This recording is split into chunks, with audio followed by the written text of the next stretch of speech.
Yo, yo, yo, yo, yo, yo. This is Little Cookie Capone, Big Cookie Mac. We're here for another episode of Cookies Cabaret. Yes, baby. We're going to keep it light and easy today, you know what I'm saying? Thank you for all my special guests, you know what I'm saying? Making this shit pop, crack, snap, crackle, pop. Shit, boy. So we going to start a new segment today. I don't know how many parts it's going to have, you know. You never know the future. I skipped last week, you know.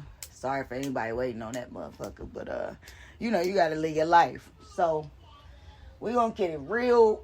We going to blast off real quick. Keep it real nice. But nasty for y'all niggas on this motherfucker. We have the reckless relationship. That's what we going to call this shit. You feel me?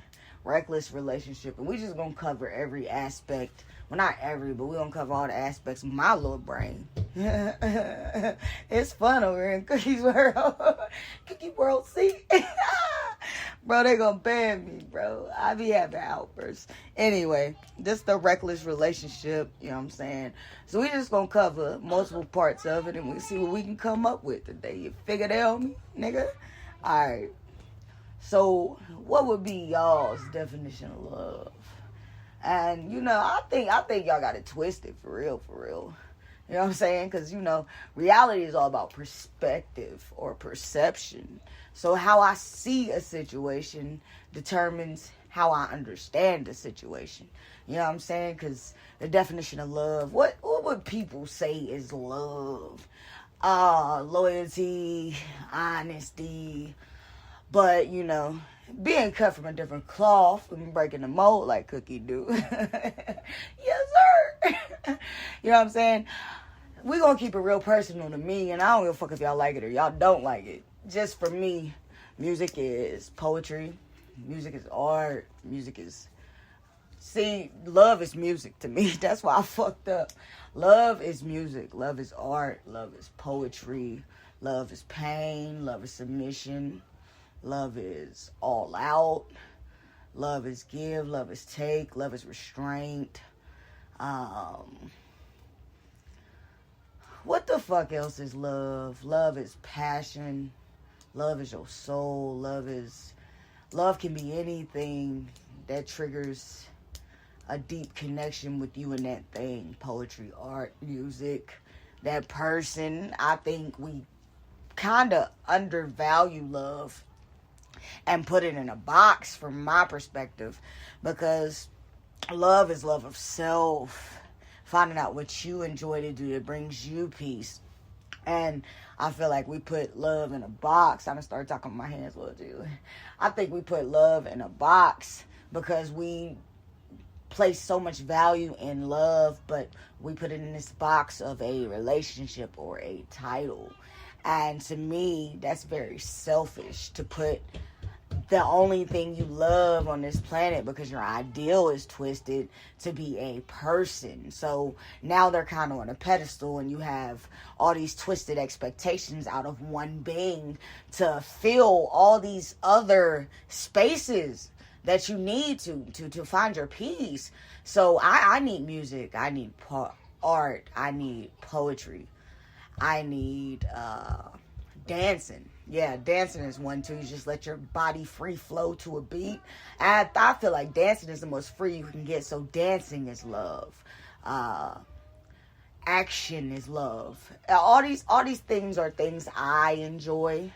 You know what I'm saying? That bring me peace and solitude without having a significant other. So when you put as many things as I just mentioned, and you put all the way to that these are other facets that your soul needs to survive. You know what I'm saying? You got to find out who you are, what you like. When you put the weight of all of that you're lacking because either you don't appreciate it or you've never really dug into it to see how happy it can make you. When you put the weight of that on one human being, and then you surround your entire universe around one human being, I just feel like that's too much of a weight or a burden, honestly, for anybody to carry. Now, it's not wrong to have a significant other, but have yourself too. You know what I'm saying? Like, it's not bad or cocky or arrogant. I feel like there's a lot of boxes society puts you in. as far as how much you can love self, how much you can know self, the amount of restraint that you have to take with accountability, because with accountability you have to use it logically. So I'm not just making myself the bad guy, because y'all cry about motherfucking nobody taking accountability, but then you're the one taking all the accountability. So you're trying to fix what's not broken, because what's for you is going to be for you, and what is not is not. So the people that enjoy you, some people just don't like you because they just don't like you. And those people aren't meant to be in your life. You're not meant to, till their soil. You're not meant to sow a seed. You're not meant to water their garden. You're not meant to take from their garden. Some people are just not for you. But when you take and you overfix and you overcorrect, and you start fixing things that aren't broken, and then you start breaking a beautifully made structure. And once you begin to transform in life and evolve in life, sometimes you might fall apart and the pieces fall, but you have to put them back together now in a different way. So now you're struggling with the image of self-love, because now I'm whole again, but my pieces are different. I look different. I'm not the same.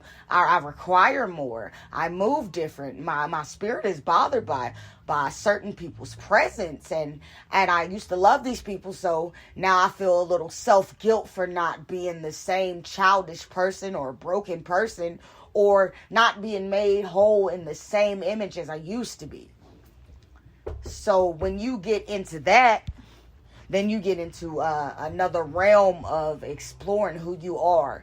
So don't put your weight of what you can love into another person. So, I mean, it's all about perspective or perception. I'm under the impression that those mean the same thing. So we're going to move right along. So we're going to tell you what the world will tell you, and then you'll tell you what little cookie Capone's definition of it is, or how I see the world. See, I'm not always in a stance where I'm right, but you have to believe in something or you will fall for anything. So it's not about me giving you fact or fiction when it comes to opinion, because, they're like an asshole. Everybody's got one. It's just how I perceive the world. And, maybe you could be a little bit more open. This is all about prayer with God and what you have to be. So we're going to move in. Can you turn a hoe into a housewife? Lord Jesus. Okay. The world's going to tell you if she's promiscuous or she's out here, let's just keep it cutthroat and raw, she out here selling pussy, or she tricking for $40, you can't turn that hoe into a housewife. But that's what the world will tell you, and you'll end up missing some of the greatest people by standing in place of judgment from something you truly won't understand, or you truly won't know what your reaction or how you would handle a situation until you've been in it. And I'm so tired. Just being me is exhausting, because I'm so tired of the world taking a stance on giving advice on how to work through a situation you've never been through. Abuse, domestic violence, addiction. You're so harsh in a place of judgment that honestly, I'm going to tell you, like I told my friend the other day, he'll sit you down and humble you. And you'll become that thing that you stood in judgment of. So just be careful when you're not out here showing empathy or compassion to situations you know nothing about. Certain things you shouldn't speak on. And I bite my tongue a lot because I've been humbled a lot. You know what I'm saying? So as for me personally, can you turn into a hoe into a housewife? Yes, people can change. And I would rather have that bitch get that shit all out her system in her 20s than to marry me at 40 and have only been with one person since they're 18 and they ain't got their hoe out their system. I mean, that's just honest. That's just true. Get it out your system. Get your partying out your system. Get your drugs out your system. Get your promiscuity out. Get your promiscuous ways out of the way. I want you to grow tired of that. Tired of the liquor and the weed and the party life. I want you to not be a homebody or get tired of the club life. Just that's not what you live for, to fill yourself. Because these are the things, as opposed to what I mentioned, bring me love, that bring some of the youth love out here. I want to drink. I want to smoke. I want to party. I want to pop a perk. I want to pop an E-pill. I want to get on this bag. And we don't think about consequences when we're partying. And I'm at the club every weekend. And I'm just being free and frolicking in the forest with my money. And it all comes back because that's such a childish mind frame when it comes to finding joy in your life, pure joy in your life. Because just like finding a mate in your life, sometimes the intention behind it, because pure intentions can hurt too. Just because I don't mean you any harm doesn't mean I won't cause you any harm. So back on the other subject, love is correction. Love is discipline. Love is communication. Love is reciprocation. Reciprocity, in other words.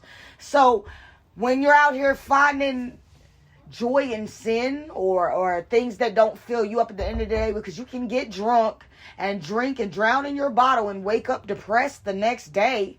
You can chill with your friends, and every time you're alone, your emotions and your thoughts just eat you the fuck alive. So you're good while that coping mechanism is there. So what we have to do is find what truly brings joy, that has a healthy attachment to it, and healthy consequences. You know what I'm saying? So even though I struggle with finding an outlet or for my vice, these are things I know to be true. So yes, you can turn a hoe into a housewife because people change. I'm no longer the same as I was at 16, 21, 25 to 28. You know what I'm saying? So, I mean, it's just something you can run past your mama and your daddy. I stand on the tried and true, boy.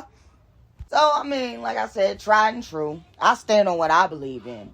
So, you're not going to come around and trick me. Not easily, anyway. That's what...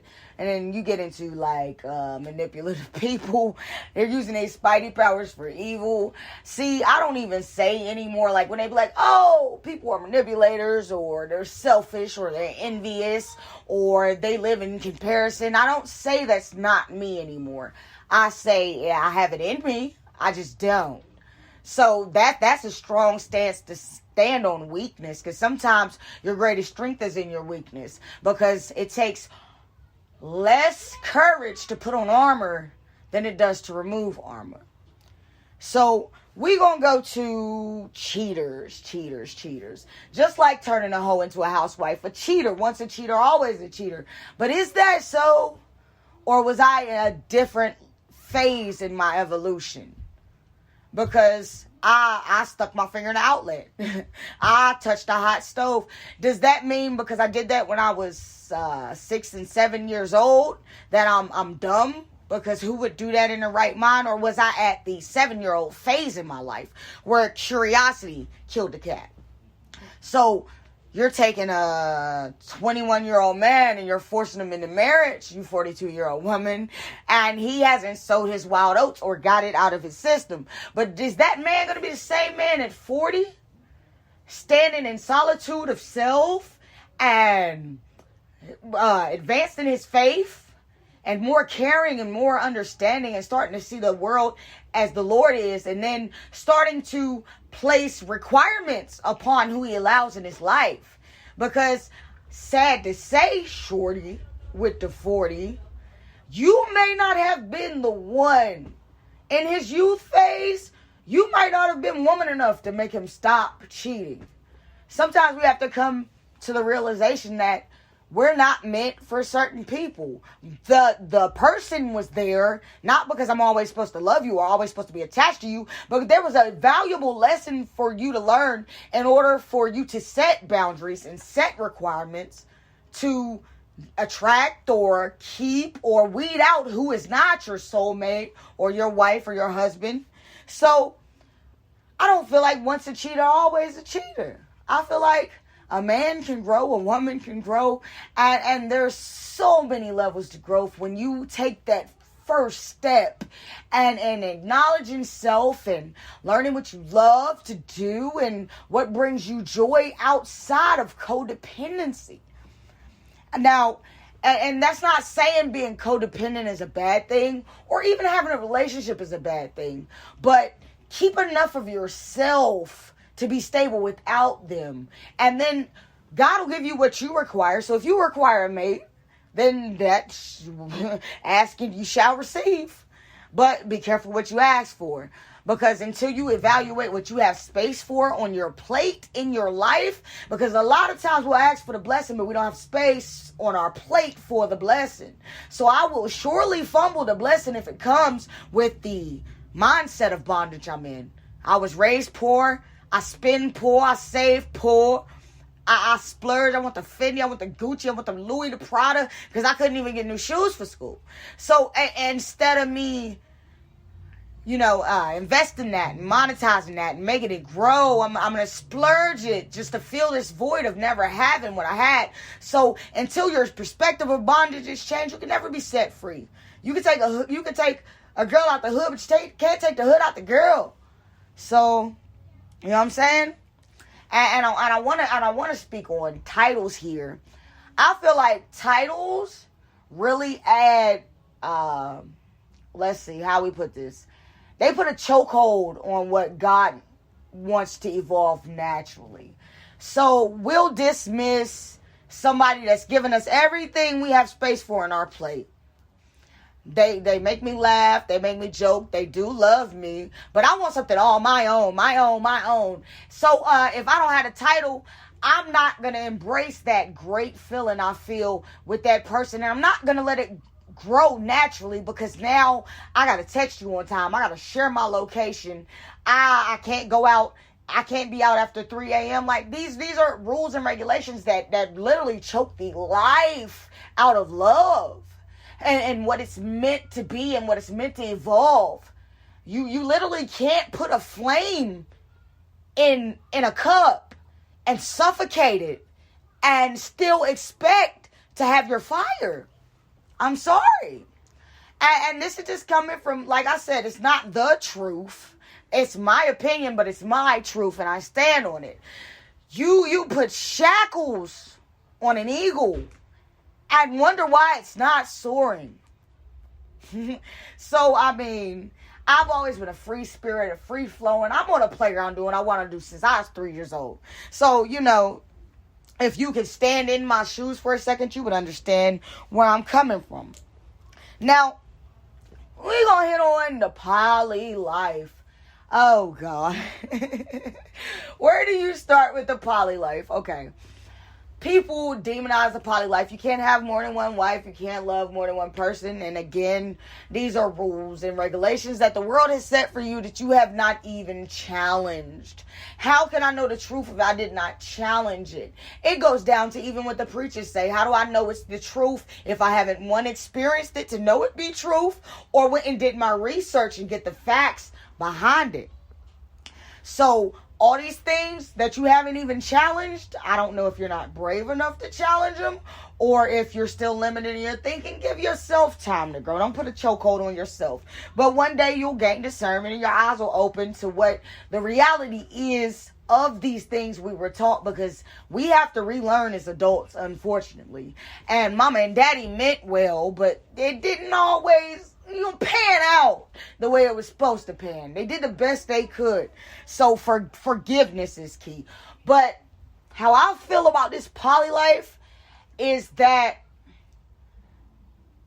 I respect the honesty of, I'm going to have her, and her. And I'm going to love all of you all, because, you can love more than one person at the same time. I don't care what your wife tells you. Your wife is standing from a place of being hurt. You know what I'm saying? You get out here and you interact with these people, and you build relationships with genuinely great people, and then your soul gets entangled with them. Yeah, when Jada said entanglement, it was more than just, oh, I'm fucking him in the sheets. It was that she genuinely loved this boy, August, and they were now entangled or engulfed in a flame where their souls burned together. I'm sorry, I'm a poet. Make it sound real fucking good. But most of y'all are in a poly life and don't even know it. So, as far as poly life, I respect truth in it. Because instead of a man coming to you like, okay, I'm willing to build this love with you and you're going to be the only one. But when you're laying in bed at night, he's thinking about 3 other women that he's tied to with his soul that he can't stop because he hasn't, one, came to the realization that he has to be divinely divorced from these spiritual connections. And he's tried everything in the world, and healers and soothsayers and you know, bonding, tie cutting rituals and all these things in the world are not working, and because they're not of God. So when you lay with this man as your husband, the reason I say you're in a poly relationship is because his heart is pulled in 3 different directions from these soul ties that he hasn't even gained the knowledge that he has to divorce from, because he doesn't even have the knowledge that this is a thing. He's thinking this new love, because what they say, if you want to get over another motherfucker, get under one motherfucker. So he's not even aware that this loving 2 people or soul ties to multiple people is a thing. So he doesn't even know that he has to be spiritually divorced or divinely cut the cord to that soul tie. So he doesn't even know what to ask for, because his wife stands from a place of hurt and judgment and selfishness to where she can't help this man fully heal. So when first love number 1 come around and he's not spiritually divorced, he's gonna cheat. Was his intention bad? No. He doesn't even know that this is a soul tie he can't resist. And then fling number 2 come around, and fling number 3, and then you're constantly being cheated on, no matter how good a woman you are, no matter how many meals you cook, how many dishes you clean, how many floors you vacuum. I'm sorry. Best woman in the world, but if I'm not emotionally mature or emotionally ready for you, I will fumble the ball every time. And the fact is that you women take this as not holding your, like, you not being valuable. It's so not you being valuable. It's so my loss. Sometimes you can't see the picture because you're too close to it. So if the Lord requires a step back for me to see what I lost, then I have to deal with the consequences and maybe not even be able to get that back. Because they're under the perspective that once a cheater, always a cheater, or you can't turn a hoe into a housewife. When really you need to let this man address the real issues in life instead of getting your information off Facebook. Relationship quotes is the way you live your life. Instead of learning your person and what their love language is. If their love language is not touch, then you caressing their body will never show them any more love than you making their plate for dinner. Or if their emotional language is poetry, you not being that ear for them in a time of crisis where emotions are exploding, I'll never feel more love from a bitch that give me pussy than a bitch that listen to my art. And I'm sorry. I mean, that's just the truth, cut and dry. So a lot of this goes back to self-love, because I'm so busy loving you that I don't even know that there are other facets of love. That nature is beautiful. The stars, the sky, astrology, it's beautiful. And if I like it enough and I love it enough and it brings me peace, because literally I'll go throughout a day without taking a deep breath, but I'll watch the twins dance on World of Dance, and finally I can take a deep breath. And then I like to sing, so when I harmonize and I can get that on key, it soothes my soul. It lets me let out all that. So when you're reaching for your person, don't put everything on their shoulders as far as being your world. So what would y'all say would be a good man, quote unquote? A good man. To me, a good man is an honest man. Show me who you are and let me decide whether I'm going to fuck with you or not. And a good woman is honesty. Beyond all that, the world's going to tell you a good woman cooks, cleans, takes care of the baby, barefoot and pregnant, lets the man provide. That provides nothing to me. They say, oh, it's submissive. Listen to what I say. I'm the alpha. That provides nothing to me. Challenge me when I'm wrong. Make me go deeper into self. Be my support system. Be the only time I can take off that armor. Good woman. That, like, honest woman. Because if you're not all of that I need, but you're honest and you're transparent, I can see when you're taking up space in my life and move on accordingly. Just like a good man. A good man is honest. This is who I am right now. I'm willing to grow for you, but are you willing to have patience? Because anything worth having is worth waiting for. So patience is a fruit of the spirit, baby.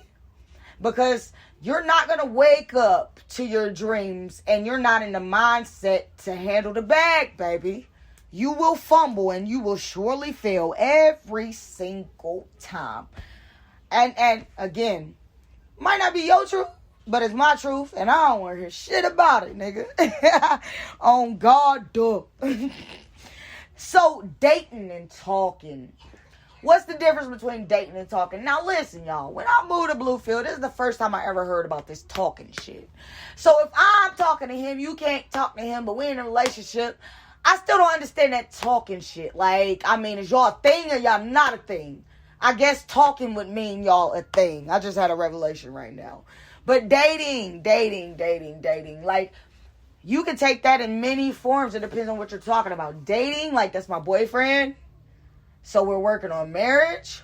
Or dating is in, I just had steak and lobster with this nigga. Because dating is a productive tool to weed out the people that aren't meant for you and to build and let things naturally evolve. But if you're just dating and then there's multiple people, that's okay if you're just having dinner. But once you've decided, hey, I'm going to choose this person to dig deeper into, and now we're exclusive. So talking would mean we're a thing, basically off limits to my friends and the people I care about. Because I'm going to tell y'all a sad story. I'm going to tell y'all bitches out here. Oh, if I'm not your friend, I don't owe you no loyalty. Let's talk about married, single women sleeping with married men. He gonna find some pussy anyway. I'm not your friend. I owe you no loyalty. And that's just what I stand on that as of today. So, black, white, African women. My preference would be an African American woman, which I would call black. White women just, they don't do it for me. Like, I need your soul to have that beat of an African drum. I need a little bass to your voice, baby. I need to know that you stand in authority and in boundaries I'm scared to cross. I need you to push me past them. Like, hey, I know you can't swim, but you can get in that water. This is the swimming lesson to protect you and make you learn how to swim. But if you're scared to get in the water, you will never learn how to swim. So, baby, I need you to stick a toe in. That's what a black woman would do for me that a white woman couldn't. There is an essence to that. No shade to y'all white women. Y'all spiritually, y'all just different, not cut for me. And to me, an African woman would be just too aggressive in speech. I don't like a strong tone, a strong demeanor, an aggressive nature. I think it's just basically a language barrier. Because just cultural differences, I couldn't do it. Now, motherfuckers that are going to tell you what I just said was racist. No, I told you my preference. And they would be the loudest motherfucker in the room. I was told one time that the loudest motherfucker in the room is the dumbest motherfucker in the room. And I'm not talking about volume. I'm talking about opinionated, loud, can't tell them nothing, right from wrong. The loudest person in the room would be the dumbest person in the room. Sometimes that quiet motherfucker that survived all her struggles and trials and tribulations might have something to give to you, be it you need it. But we're never going to cross paths if I don't need you. And then some people are here to teach you what not to do. That would be the lesson. Because I never take an L out here. And let me explain it to you like this. I never take an L. Or I take the biggest L. Because every failure I have, I learn a lesson from. So the L would be the lesson, but I never take a loss because I've gained knowledge. Hey, it's just what I tell you about. So, what does it take for the love to last? I don't know what it takes for love to last. I'm going to tell y'all niggas like it cut and dry. Nigga, I don't know what it takes. I'm a quitter. I quit everything but drugs. I'm fucking with you. Yo, nah, for real though. Yo, nah, real shit. I don't know what it takes to make a 40-year marriage. That would be one of those things I told you previously. that I can't take a stance on. And I'm not here to tell you I know everything. Just expand a little knowledge and you know, stand on my truth. This is what a podcast is for. I said it once, I said it twice, I said it 3 times. It's for what my friends don't want to hear that I need to get off my chest. So, what does it take to make love last?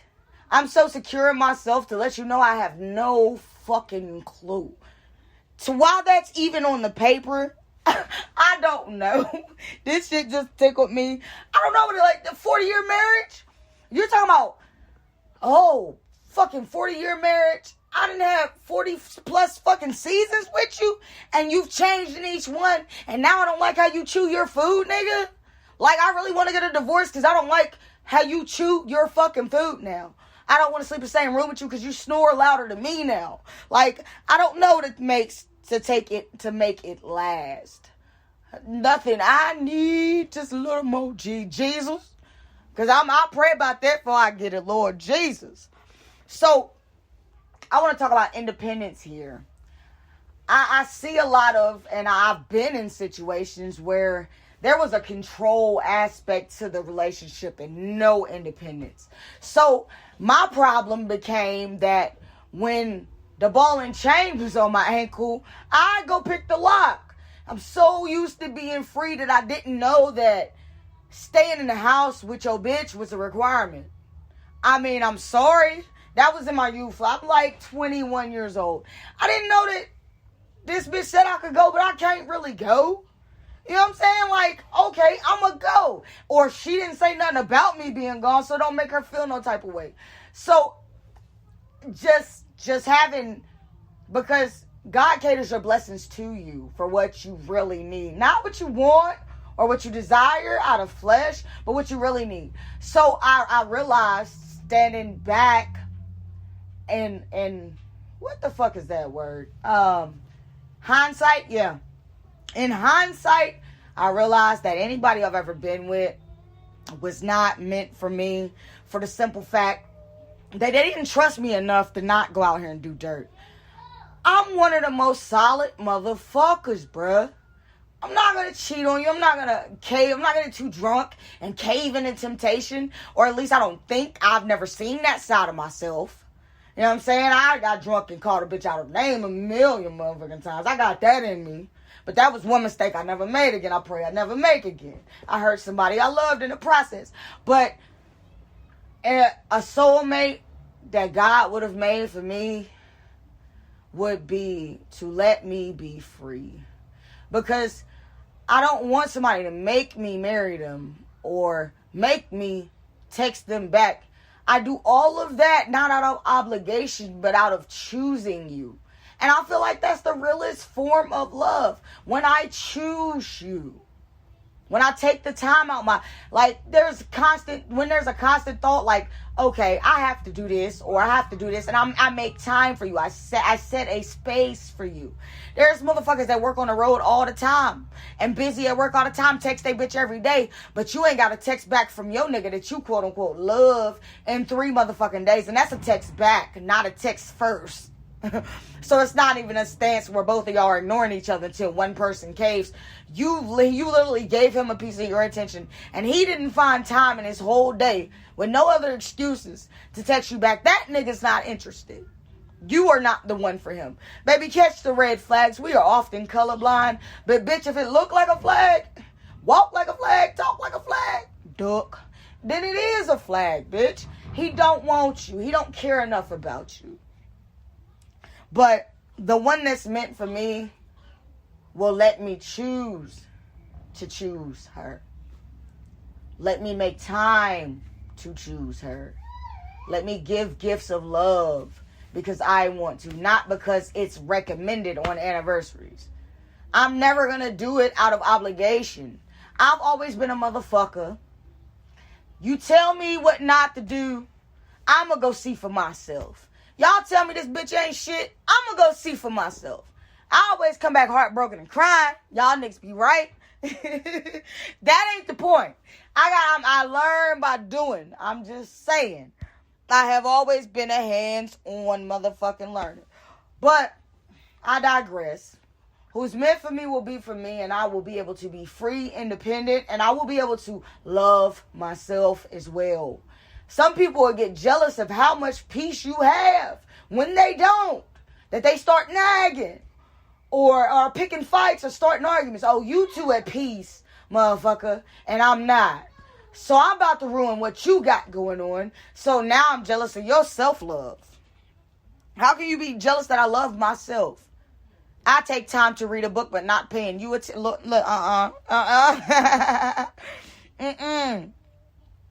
So, the gay dynamic and gender roles. What's going on with that here? I feel like we're doing a lot of pretending out here. Like the stud is the manly one. And I've had a lot of motherfucking lesbians come to me and expect me to be the dominant motherfucker that just runs the show and drives the boat. And that's not me. I mean, sorry for you. You don't fuck with me, don't fuck with me. Continue not to fuck with me. I'm just saying, I am submissive. I let my bitch drive the ship. I mean, I get aggressive once in a while in the bedroom, but I like a fiery woman, a woman's woman. Every bitch in my family is a strong black woman. Why the fuck would I expect less from my mate? And I'm going to give y'all time to answer that, y'all damn. So why the fuck would I accept less than what my mother is in my mate? You know what I'm saying? And I got to trust you that you're woman enough to do that. To hold my bread. To draft my business letters. To pay that bill when I give you the money for it. I mean, there's a lot of trust that goes into that y'all bitches just fumble the motherfucking ball with every time. But the stereotype is that the stud is the head of the ship. Because the man is the head of the ship and I dress like a man. But baby, I'm going to tell you, still waters run motherfucking deep. And I'm still bitch. Don't you treat me like no nigga. Because we were strapping like two bitches out here and you wonder what the fuck happened. I'm trying to tell you, I'm still bitch. I'm still submissive. The Lord made me to be submissive. I'm sorry. So, how do y'all feel about threesomes? Oh, God. I personally have ADHD, okay? I can't do two things at once. So you give me two bitches, I'm going to fumble the ball because I'm going to fuck around, fall in love with this one bitch. And I ain't never going to pay this other bitch attention. She was tapping me on the shoulder. Hey, I'm still here. Damn, that's right. You is, shorty. I don't even think I got no energy. Bitch got locked all over this motherfucker. I'm sorry. Yeah. So threesomes not for me. Swingers not for me. If I can't handle two, I can't handle seven, bro. I can't. It hurts to pay attention. Motherfuckers with ADHD know this, bro. You got about like 15 minutes of the best concentration, which is still not that much concentration as I can give, before I start to get a fucking headache, man. I'm trying to tell you. So, we're going to close this up and we're going to say about like religious beliefs and being equally yoked or being in the same page in life. Me and my bitch have to be on the same page on some aspect. Like, you can have 6 different books, but as far as the communication, we have to be on the same page in understanding where each other is coming from. We don't have to be in the same spot or believe the same thing. Sometimes you have to agree to disagree. But we have to understand the agree to disagree stance. And we have to be equally yoked in what we believe in and what we're working towards and what the goal is in this relationship before it can ever be. Because I'm not one that's going to try to build me a bitch. This is not Build-A-Bear Workshop, baby. I will not. You're not going to catch me like that. You're going to be quicker than that. I'm not going to put me together, bitch. If that bitch ain't already put together and made for me, I don't want her. I'm sorry. You have to be in the same religious area as me in my conversation with the Lord. It's not so much as my Christianity being a set religion, but you have to be able to take what I know to be truth as advice to get you through your battles, because if you're believing in something else or somebody else to get you through, you're gonna fail. And That's me being selfish, but that's me being selfish about what I know that's helped me survive. And if you can't lean a good ear or heed a warning or heed good information and apply those tools to your struggle, you're going to break, because I can't fill that space in you. I can't heal for you. I can love you to death and cannot heal for you. I can't take God's space in your life. If you're meant to be on the potter's wheel, I can't take your place and testify in court on the potter's wheel. I'm sorry. There's no accepting Grammy nominations for somebody else when it comes to things of the spirit. So, yes, we have to be equally yoked and we have to be on the same page. Now, this has been Reckless Relationships. Girl, you know how hard this shit was for me? Keeping a motherfucking thought together. This has been Lil Cookie Capone on Cookie's Cabaret for Reckless Relationships, maybe part 1. I can't promise y'all niggas shit else, because I'm going to move how I want to move. Free spirit. I just gave y'all niggas the guns. But thank you for being here with me, talking to me, little chat rap going on here. You know what I'm saying? This has been Cookie's Cabaret with Lil Cookie Capone, Big Cookie Mac on Reckless Relationship Part 1. Stay tuned. We be back and on your neck, nigga.